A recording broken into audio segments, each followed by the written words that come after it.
Welcome 10th class. ਅੱਜ ਅਸੀਂ chapter 10 ਕਰਨ ਜਾ ਰਹੇ। ਪਿਛਲੀ ਵੀਡੀਓ 'ਚ ਤੁਸੀਂ ਥਿਊਰਮ ਕੀਤੀ ਹੈ। ਅੱਜ ਅਸੀਂ ਚੈਪਟਰ 10.1 ਤੇ 10.2 ਦੇ ਬਹੁਤ ਥੋੜ੍ਹੇ ਜਿਹੇ ਸਵਾਲ ਨੇ, ਅਸੀਂ ਉਹੀ ਕਰਾਂਗੇ। ਇੰਪੋਰਟੈਂਟ ਦ ਟੇਂਜੈਂਟ ਪੀ ਕਿਊ, ਇੱਕ ਟੇਂਜੈਂਟ ਹੈ ਪੀ ਕਿਊ ਐਟ ਪੁਆਇੰਟ ਪੀ ਦੇ ਉੱਤੇ ਹੈ ਆਫ ਸਰਕਲ ਰੇਡੀਅਸ 5 ਸੈਂਟੀਮੀਟਰ, ਜਿਸ ਦਾ ਅਰਧ ਵਿਆਸ 5 ਸੈਂਟੀਮੀਟਰ ਹੈ। ਮੈਂ ਔਰੇਂਜ ਕਲਰ 'ਚ ਡਰਾ ਕੀਤਾ। ਰੇਡੀਅਸ ਦੇਖੋ ਮੈਂ ਔਰੇਂਜ 'ਚ ਲਿਖਿਆ ਅਤੇ ਔਰੇਂਜ ਡਰਾ ਕੀਤਾ। Meets a line through centre O at point Q such that OQ is equal to 12 ਤੇ ਇੱਕ ਮੀਟ ਕਰਦੀ ਹੈ ਲਾਈਨ ਨੂੰ, ਇਹ ਰੇਡੀਅਸ OQ ਨੂੰ, ਜਦ ਕਿ OQ ਦੀ ਲੰਬਾਈ ਕਿੰਨੀ ਹੈ 12। Find the length of PQ। ਤੇ ਅਸੀਂ ਆ ਬਲੈਕ ਲਾਈਨ ਜਿਹੜੀ PQ ਅਸੀਂ ਇਹਦੀ ਲੰਬਾਈ ਪਤਾ ਕਰਨੀ ਹੈ। ਇੱਕ 5 ਸੈਂਟੀਮੀਟਰ ਅਰਧ ਵਿਆਸ ਵਾਲੇ ਚੱਕਰ ਦੀ 5 ਸੈਂਟੀਮੀਟਰ ਚੱਕਰ ਡਰਾ ਕੀਤਾ, 5 ਸੈਂਟੀਮੀਟਰ ਅਰਧ ਵਿਆਸ ਵਾਲਾ ਦੀ ਸਪਰਸ਼ ਰੇਖਾ PQ, ਇਸ ਚੱਕਰ ਦੀ ਸਪਰਸ਼ ਰੇਖਾ PQ ਡਰਾ ਕੀਤੀ।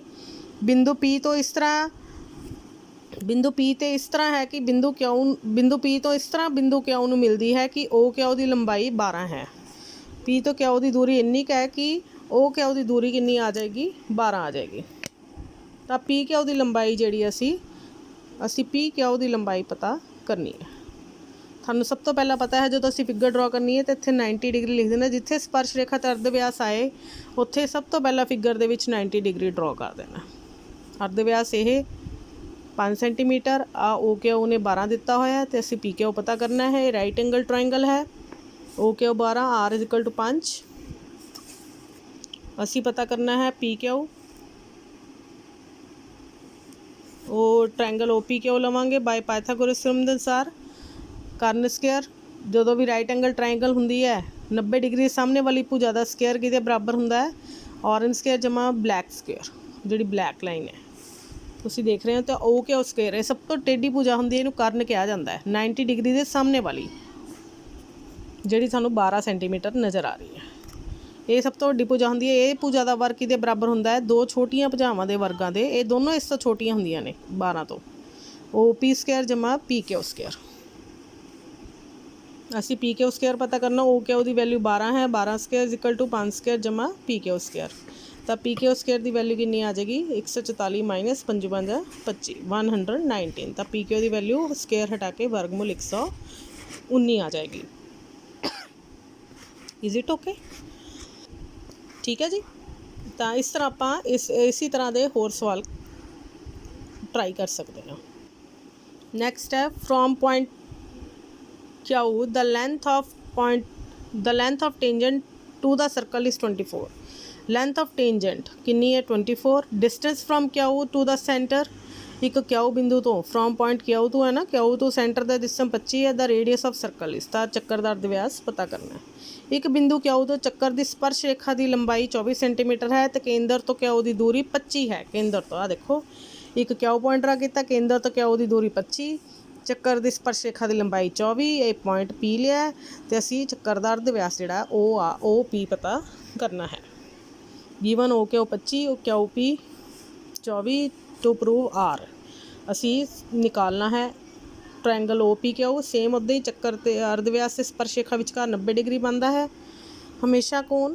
ਤੁਸੀਂ ਇਹ ਤੁਹਾਨੂੰ ਗੱਲ ਨੋਟ ਕਰਾਈ ਹੋਈ ਹੈ। ਜਦੋਂ ਵੀ ਇੱਦਾਂ ਦਾ ਕੋਈ ਸਵਾਲ ਆਵੇ ਤਾਂ ਇੱਥੇ ਪਹਿਲੇ ਲਿਖ ਦੇਣਾ 90 ਡਿਗਰੀ। 90 ਡਿਗਰੀ ਸਾਹਮਣੇ ਵਾਲੀ ਭੁਜਾ ਸਭ ਤੋਂ ਵੱਡੀ ਹੁੰਦੀ ਹੈ, ਜਿਹੜੀ ਕਿ ਰੈੱਡ ਕਲਰ 'ਚ ਤੁਹਾਨੂੰ ਨਜ਼ਰ ਆ ਰਹੀ ਹੈ। ਤਾਂ ਪਾਇਥਾਗੋਰਸ ਥਿਊਰਮ ਦੇ ਅਨੁਸਾਰ OQ ਸਕੇਅਰ ਬਾਈ ਪਾਇਥਾਗੋਰਸ ਥਿਊਰਮ ਸੀਗੀ।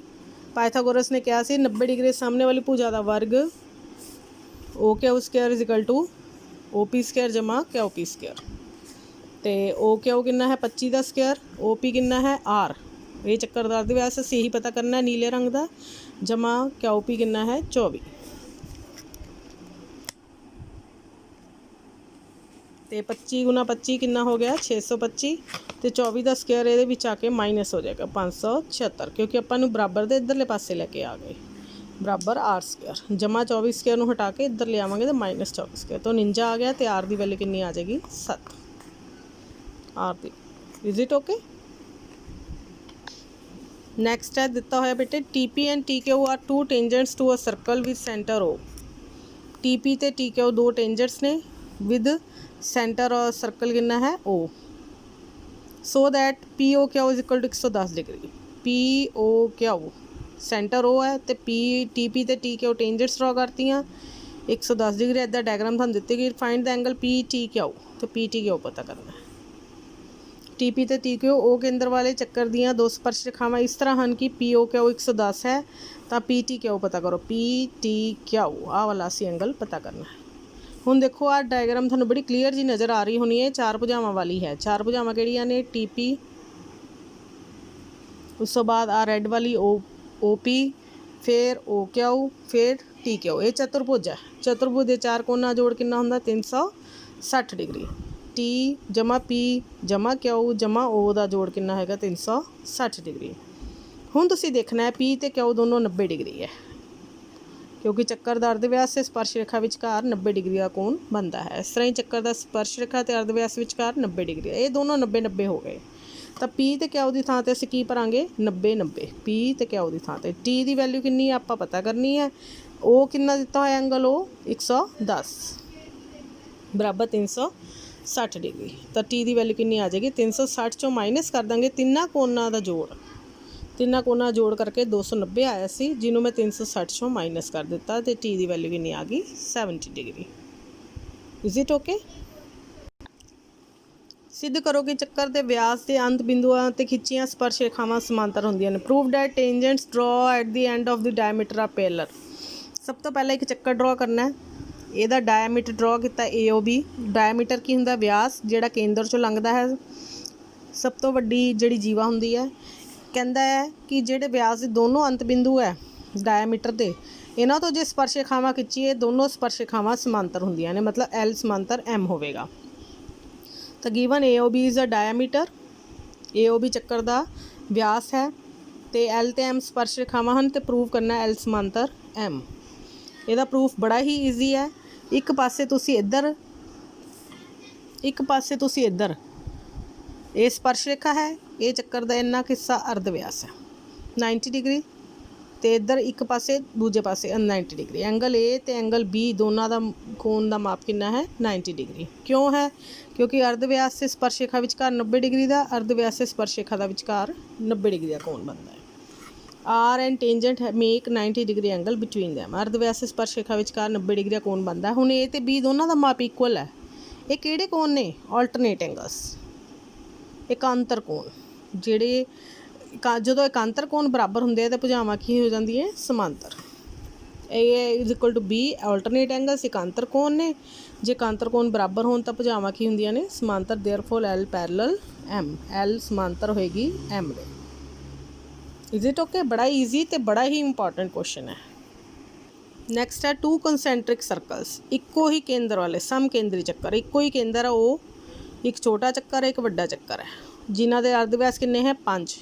एक दा अर्धव्यास 5 है वड्डे वाले दा, वड्डे वाले दा चक्कर छोटे वाले दा किन्ना है 3। आ देखो वड्डे वाले दा 5 पिंक लाइन च तुहानूं क्लीयर नज़र आ रहा, छोटे वाले चक्कर तक दा। आ छोटा चक्कर इत्थे खत्म हुंदा है, इत्थे। वड्डे चक्कर की जीवा की लंबाई पता करो जो छोटे चक्कर नूं छूंदी होवे। Find the length of chord of larger circle which touches a smaller circle. मतलब वड्डे चक्कर की जीवा की लंबाई पता करो। ये जीवा है 2 पॉइंट से कट रही है चक्कर नूं, वो चक्कर की जीवा हुंदी है। छेदक रेखा कह सकते हैं आपां, इहनूं कॉर्ड कह सकते हैं। लेकिन छोटे चक्कर की की है, टेंजेंट है। हुण तुहानूं चक्कर अर्धव्यास भी दिख रहा ऑरेंज कलर का, तो आ स्पर्श रेखा ग्रीन कलर की दिख रही है छोटे चक्कर लिए। ये छोटे चक्कर लिए स्पर्श रेखा ही है, वड्डे चक्कर की नहीं है, छोटे की। तो यह कितना हो गया 90 डिग्री। और ऑरेंज लाइन किन्नी दी है? अर्धव्यास है छोटे चक्कर का 3 सेंटीमीटर दिता होया है, छोटे चक्कर का अर्धव्यास 3 दिता होया है, वड्डे चक्कर का 5। तो असी AM पता कर लांगे, क्योंकि असी AB की लंबाई पता करनी है। असी वड्डे चक्कर की जीवा पता करनी है, AB की लंबाई। तो ट्रायंगल AOM दे विच M 90 डिग्री है। पाइथागोरस थ्योरम अनुसार की होएगा, OA का स्केयर जिहड़ा पिंक कलर दे विच तुहानूं क्लीयर नज़र आ रहा है, OA का स्केयर इज इक्वल टू, आ देखो पिंक कलर दे विच इधरों OA का स्केयर 90 डिग्री के सामने वाली भुजा है।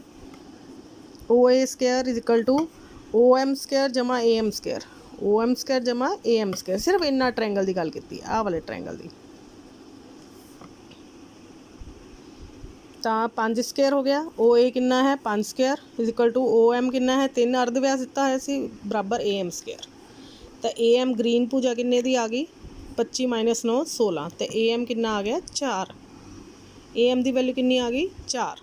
जो ए एम 4 है तो ए बी कितना होएगा 2 गुना ए एम। ये क्यों हुंदा दुगना अद्धा हिस्सा क्यों? क्योंकि केंद्र तो जो कोई भी 90 डिग्री का एंगल बनता है तो जीवा नूं 2 बराबर हिस्सों च वंडदा है। केंद्र तो आ रहा लंब जीवा नूं 2 बराबर हिस्सों के समदुभाज करता है। ये दोनों हिस्से बराबर होणगे क्योंकि ये केंद्र तो आ रहा है चक्कर दे, ये लंब भी है 90 डिग्री का एंगल बना रहा है। इन्हें कॉर्ड नूं की कर देना 2 बराबर हिस्सों च डिवाइड कर देना। तो इस करके ए बी की वैल्यू कितनी होएगी जिन्नी ए एम है उहदा दुगना, तो 2 गुना 4 बराबर 8। ये कारण मैंने इसलिए लिखना पाया क्योंकि ए बी की लंबाई मैं सीधा ही कढ़ ली 2 गुना ए एम नाल। Is it okay? Perpendicular from the centre bisects the chord. I hope थानू ये सवाल समझ आ गया होएगा। हुण जिहड़ा बेटे मैं सवाल कराउण जा रही हूँ, इहनूं किसी भी हालत तुसीं नहीं छड्डना। एक चतुर्भुज है ए बी सी डी केंद्र नूं एक चतुर्भुज ए बी सी डी चक्कर नूं छूंदा है तो सिद्ध करो ए बी जमा C D is equal to A D जमा B C. A quadrilateral A B C D is drawn circumscribe a circle prove that A B plus C D is equal to A D plus B C. कहने का मतलब की है कि एक चक्कर है, चक्कर नूं बाहरों छूंदा होया एक चतुर्भुज है। बाहरों छूण का मतलब यदि चारे भुजावां ने चक्कर दियाँ 4 स्पर्श रेखावां बनिया हुई हैं तो असीं प्रूव करना है ए बी जमा सी डी मतलब ग्रीन जमा पिंक बराबर ए डी जमा जामनी जिहड़ी रंग की लाइन है। तो देखो ए बी जमा C D pink is equal to A D जमा डार्क ब्लू बी सी। तो आपने सब तो पहला लाइन जो ये सवाल शुरू करना सब तो पहला लाइन लिखनी बाहरी बिंदु तो खिंचिया गया स्पर्श रेखावां की लंबाई समान हुंदी है। जो असीं ये लाइन लिखती उस तो बाद अपना सवाल शुरू करना है। Tangents from the external point are equal. हुण इत्थे 4 पॉइंट थानू नज़र आने। ये लाइन क्यों लिखवाई है? हुण थानू 4 पॉइंट है 1 2 3 4। ए तो 2 टेंजेंट रेखावां किहड़ियां ने? ए तो 2 स्पर्श रेखावां ए एस ते A P. P Q R S अपने वालों ड्रॉ कर देने। ये स्पर्श बिंदु ने, इन्हां नूं पॉइंट ऑफ टेंजेंट कहा जाता है, पॉइंट ऑफ टच जिवें मतलब आपां कह दिंदे आ।